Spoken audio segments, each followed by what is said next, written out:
ಬೆಂಗಳೂರಿನ ಯಲಹಂಕ ಖಾಸಗಿ ರೆಸಾರ್ಟ್ನಲ್ಲಿ Veerashaiva Lingayat real estate network ವತಿಯಿಂದ ಆಯೋಜಿಸಿದ್ದ ರಾಷ್ಟ್ರೀಯ ರಿಯಲ್ ಎಸ್ಟೇಟ್ ಸಮಾವೇಶ 2026 ಅದ್ದೂರಿಯಿಂದ ಜರುಗಿದೆ. ಗಣ್ಯರಿಂದ ದೀಪ ಬೆಳಗಿಸುವುದರ ಮೂಲಕ ಕಾರ್ಯಕ್ರಮಕ್ಕೆ ಚಾಲನೆ ನೀಡಲಾಯಿತು. ಈ ಸಂದರ್ಭದಲ್ಲಿ ಕರ್ನಾಟಕ ಉಚ್ಚ ನ್ಯಾಯಾಲಯದ ಮಾಜಿ ನ್ಯಾಯಾಧೀಶರಾದ ಶ್ರೀಯುತ ಸುಭಾಷ್ ಬಿ ಆಡಿರವರು, ರಮಣಶ್ರೀ ಗ್ರೂಪ್ಸ್ ಮತ್ತು ಹೋಟೆಲ್ ರೆಸಾರ್ಟ್ ಅಧ್ಯಕ್ಷರು ಹಾಗೂ ಶ್ರೇಷ್ಠ ಉದ್ಯಮ ರತ್ನ ಪ್ರಶಸ್ತಿ ಪುರಸ್ಕೃತರಾದ ಶ್ರೀ ಎಸ್ ಷಡಾಕ್ಷರರವರು, ಮಾಜಿ ಮೇಯರ್ ಶ್ರೀಮತಿ ಗಂಗಾಂಬಿಕೆ ಮಲ್ಲಿಕಾರ್ಜುನರವರು, ಯುವ ಮುಖಂಡರಾದ ಅರುಣ್ ಸೋಮಣ್ಣರವರು ಹಾಗೂ ಆದರ್ಶ ಡೆವಲಪರ್ಸ್ ನಿರ್ದೇಶಕರಾದ ಶ್ರೀ ಶಿವಕುಮಾರ್ ಉದಾಸಿರವರು ಸೇರಿದಂತೆ ಹಲವಾರು ಗಣ್ಯರು ಕಾರ್ಯಕ್ರಮದಲ್ಲಿ ಉಪಸ್ಥಿತರಿದ್ದರು. ಸಂಘದ ಸಂಸ್ಥಾಪಕ ಅಧ್ಯಕ್ಷರಾದ ಪ್ರದೀಪ್ ಕಂಕಣವಾಡಿರವರ ನೇತೃತ್ವದಲ್ಲಿ ಕಾರ್ಯಕ್ರಮವು ಯಶಸ್ವಿಯಾಗಿ ಜರುಗಿದೆ.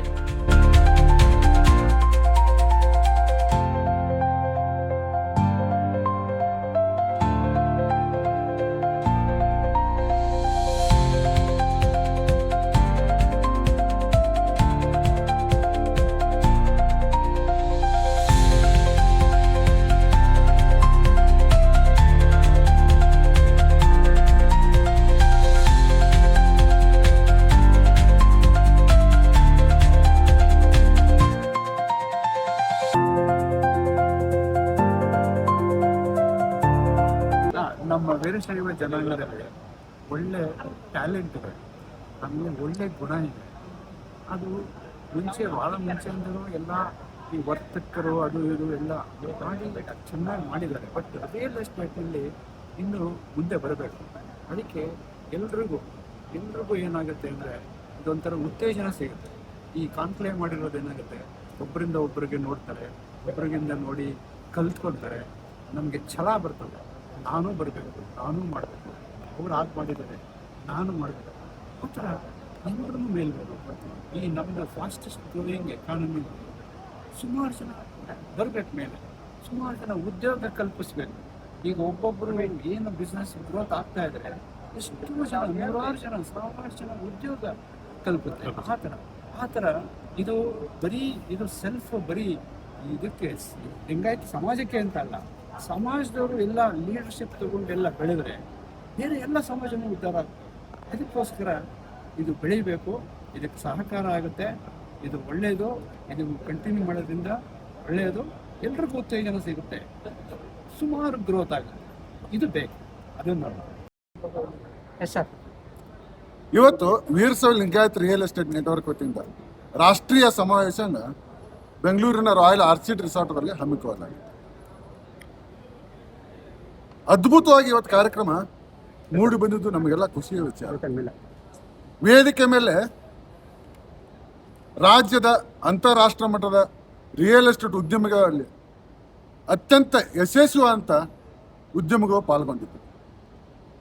ಅದರ ಜೊತೆಗೆ ರಾಜ್ಯ, ರಾಷ್ಟ್ರ, ಅಂತಾರಾಷ್ಟ್ರ ಮಟ್ಟದಲ್ಲಿರುವಂಥ ಎಲ್ಲ ರಿಯಲ್ ಎಸ್ಟೇಟ್ ಬಂಧುಗಳು ಇವತ್ತು ಕೂಡಿ ಈ ಸಮಾವೇಶನ ಯಶಸ್ವಿ ಮಾಡಿದ್ದು ನಮಗೆ ಸಂತೋಷ ತಂದಿದೆ.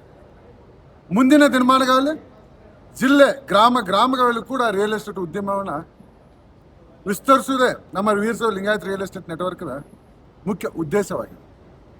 ಬಂಧುಗಳೇ, ಸಮಾಜದಲ್ಲಿ ನಾವು ರಿಯಲ್ ಎಸ್ಟೇಟ್ ಮುಖಾಂತರ ಆರ್ಥಿಕ ಅಭಿವೃದ್ಧಿ ಆಗಬೇಕಾದ್ರೆ ಪ್ರತಿಯೊಬ್ಬರ ಪರಿಶ್ರಮ ಮತ್ತು ನಮ್ಮ ಉದ್ದೇಶ ಕೂಡ ಸ್ಪಷ್ಟವಾಗಿರ್ಬೇಕಾಗುತ್ತೆ. ಆ ನಿಟ್ಟಿನಲ್ಲಿ ಇವತ್ತಿನ ಕಾರ್ಯಕ್ರಮ ಹಮ್ಮಿಕೊಂಡಿದೆ. ಮುಂದಿನ ನಿರ್ಮಾಣಗಳು ನಿಮ್ಮೆಲ್ಲರ ಜೊತೆ ಬೆರೆಯುವಂಥ ಕೆಲಸ ಈ ರಿಯಲ್ ಎಸ್ಟೇಟ್ ನೆಟ್ವರ್ಕ್ ಮಾಡಿ. ಧನ್ಯವಾದ. ವಿಶ್ಲೀಕರಣ ಆಗ್ತಾ ಇದೆ. ಸೊ ಗ್ರಾಮ ಪಂಚಾಯತ್ಗಳೆಲ್ಲ ತುಂಬಾ ಸರ್ಕಾರ ಕೂಡ ಕೆಲಸ ಮಾಡ್ತಾ ಇದೆ. ನೀವು ಈ ಕಡೆ ಹೋಗ್ತಾ ಇದ್ದೀರಿ, ಯಾವ ರೀತಿ ಮೂಲಸೌಕರ್ಯ ರೈತ ಅದು ಡಿಜಿಟಲೀಕರಣ ಆಗ್ತಾ ಇರೋದು ಉದ್ದೇಶ ಇಷ್ಟೇ. ಆ ಖಾತೆಗಳನ್ನ ಸ್ಪಷ್ಟನೆ ಮಾಡಲಿಕ್ಕೆ ಮತ್ತು ಇವತ್ತಿನ ಆಧುನಿಕ ತಂತ್ರಜ್ಞಾನ ಬಳಸಿ ಸರ್ಕಾರ ಮಾಡ್ತಾರೋದು ನಮಗೆಲ್ಲ ಸ್ವಾಗತ. ಆದರೆ ರಿಯಲ್ ಎಸ್ಟೇಟ್ದಲ್ಲಿ ಏನಾಗುತ್ತೆ ಅಂದರೆ ಇದು ವ್ಯವಹಾರ ದೃಷ್ಟಿಯಿಂದ ನಾವು ಮಾಡ್ತಾ ಇರೋದು. ಸರ್ಕಾರ ಯಾವುದೇ ನಿರ್ಧಾರ ತಗೋಬೇಕಾದ್ರೂ ಎಲ್ಲರೂ ಪರಿಶೀಲಿಸಿ ಕುಲಂಕುಷ ವಿಶ್ಲೇಷಣೆ ಮಾಡುವಂಥ ಕೆಲಸಗಳನ್ನ ಸರ್ಕಾರ ಮತ್ತು ಅಧಿಕಾರಿ ವರ್ಗ ಮಾಡ್ತಾನೆ ಇರುತ್ತೆ. ಆ ದೃಷ್ಟಿಯಿಂದ ನಾವೇನು ತಲೆ ಕೆಡಿಸ್ಕೊಳಕ್ಕೆ ಹೋಗಲ್ಲ. ಬಟ್ ನಮ್ಮಲ್ಲಿ ಏನಾಗುತ್ತೆ, ಈ ನೆಟ್ವರ್ಕ್ ಮಾತ್ರ ಕನೆಕ್ಟಿವಿಟಿ ಮಾಡುವಂಥ ಕೆಲಸ ಕೂಡ ಈ ನೆಟ್ವರ್ಕ್ ಮಾಡುತ್ತೆ ಅಷ್ಟೇ. ಎಷ್ಟು ಉದ್ಯಮಗಳು ಪಾಲ್ಗೊಂಡಿದ್ದಾರೆ ಸರ್? ಇವತ್ತು ಸುಮಾರು 500ಕ್ಕಿಂತ ಹೆಚ್ಚು ಉದ್ಯಮಗಳು, ಯಶಸ್ವಿ ಉದ್ಯಮಗಳು ಪಾಲ್ಗೊಂಡಿದ್ದಾರೆ. ಮುಂದಿನ ಸಮಾವೇಶದ ಬಗ್ಗೆ ಯೋಜನೆ ಏನಾದ್ರು ಇದೆಯಾ? ಎಲ್ಲಿ ಪ್ರತಿ ಜಿಲ್ಲೆಯಲ್ಲೂ ಪ್ರತಿ ತಿಂಗಳು ಸಮಾವೇಶ ನಡೆಯುತ್ತೆ. ಅದ್ರ ಜೊತೆಗೆ ಬೆಂಗಳೂರಿನಲ್ಲಿ ಪ್ರತಿ ವಾರ ಮಂಗಳವಾರ ಕೂಡ ಮಾಡ್ತಾ ಇದ್ದೀವಿ ಇಲ್ಲಿವರೆಗೆ. ಇನ್ನು ಮುಂದಿನ ದಿನಮಾನಗಳಲ್ಲಿ 15 ದಿನಕ್ಕೊಮ್ಮೆ ಬೆಂಗಳೂರಿನಲ್ಲಿರುವಂಥ ಎಲ್ಲ Veerashaiva Lingayat real estate network ಅನ್ನು ಕೂಡಿಸಿ ಕಾರ್ಯಕ್ರಮವನ್ನು ಮಾಡಿ ಒಂದು ನೆಟ್ವರ್ಕ್ ಮಾಡೋದ ಕೆಲಸ ಈ ನೆಟ್ವರ್ಕ್ ಮಾಡಿ. ಸರ್, ಸಮುದಾಯದ ಕಾರ್ಯಕ್ರಮ ಸಮುದಾಯದ ಪ್ರತಿಯೊಬ್ಬರು ಈ ರಿಯಲ್ ಎಸ್ಟೇಟ್ ನೆಟ್ವರ್ಕ್ ಪಾಲ್ಗೊಂಡು ಈ ನೆಟ್ವರ್ಕ್ ಸದುಪಯೋಗ ನಾವೆಲ್ಲರೂ ಪಡೆದುಕೋಬೇಕು. ಅದರ ಜೊತೆಗೆ ಈ ನೆಟ್ವರ್ಕ್ ಇರುವಂಥ ಎಲ್ಲ ಉದ್ಯಮಿಗಳ ಸಂಪರ್ಕ ಕೂಡ ನಮ್ಮ ಸಮುದಾಯದ ಬಂಧುಗಳು ತೆಗೆದುಕೊಂಡು ತಮ್ಮ ಅನುಕೂಲಕ್ಕೆ ಒಂದು ನಾವು ಮಾತಿದೆ, ಪ್ರತಿಯೊಬ್ಬ ಹುಟ್ಟಿದ ಮೇಲೆ ಒಂದು ಸೂರು ಕಟ್ಟಿ ತಮ್ಮ ಆಸೆಯನ್ನು ಈಡೇರಿಸಲಿಕ್ಕೆ ಎಷ್ಟೋ ನೋವು ಅನುಭವಿಸ್ತಾ ಇರ್ತಾರೆ. ಆ ಸೂರುಗಳನ್ನು ಕಟ್ಟಲಿಕ್ಕೆ ಇವತ್ತು ಉದ್ಯಮಿಗಳು ಕೂಡಿದ್ದಾರೆ. ಈ ಉದ್ಯಮಗಳ ಮುಖಾಂತರ ನಿಮಗೆಲ್ಲರೂ ಸಹಕಾರ ಆಗಲಿ ಅನ್ನೋದೇ ನಮ್ಮ ಅಭಿಲಾಷೆ. ಓಕೆ.